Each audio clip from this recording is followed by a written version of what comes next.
Take the plastic pry bar and place it on the left or right side of the mirror. In this case, I will use the right side. Don't be afraid of putting a decent amount of pressure on it to remove. It will not break. Keep pushing until the mirror snaps out of the housing. Be careful since there are 3 wire connectors that need to be disconnected. Fold the mirror down towards the ground, and then pull out the 2 connectors next to each other. You will use these 2 on the new mirror. The third one is a bit more difficult. You need a thin-bladed flathead screwdriver to press down the front of the connector right here. Once done, the connector will be loose and you can pull it out. The old mirror is on the right and the new one is on the left. You can see that they are very similar. The big difference on the back is that there are only 2 connectors on the new one.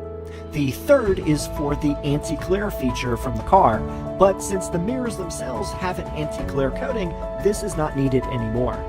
Pull the plastic wrap away from the edge of the mirror. Tuck the unused wire behind the mounting bracket. You could use some black electrical tape to seal the connector if you wish. Pull out the 2 wires and connect them to the mirror prongs. It doesn't matter which connector is connected to which prong. Center the mirror over the housing and then flip it up and place it over the mounting bracket. Press firmly on the mirror and it will snap into place. Now remove the protective plastic film from the surface.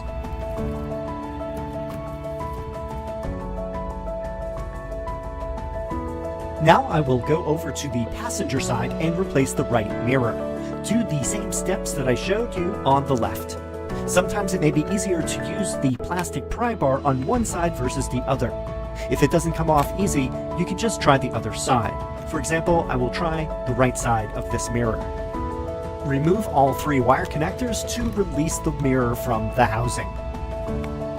And as I showed before, both mirrors are very similar, except for the lack of the anti-glare connector on the new mirror. Attach the 2 wires to the mirror tabs. Now position the mirror in the center of the housing and then press firmly until you hear it snap in. Then remove the plastic wrap and you are done. For the rest of the video, I will show examples of using the left and right side mirrors during the day and at night. My weather was not cold enough to check out the heating functionality. I'm guessing it will be similar to the OEM mirrors since it has the same connectors and heating element size. In conclusion, after using them all week, I really enjoyed using these mirrors. They are a definite improvement during the day and night. It helps reduce blind spots to being a non-issue. The blue glass also cuts down on glare from bright headlights. So I honestly highly recommend getting these replacement mirrors for your Model 3 or Model Y.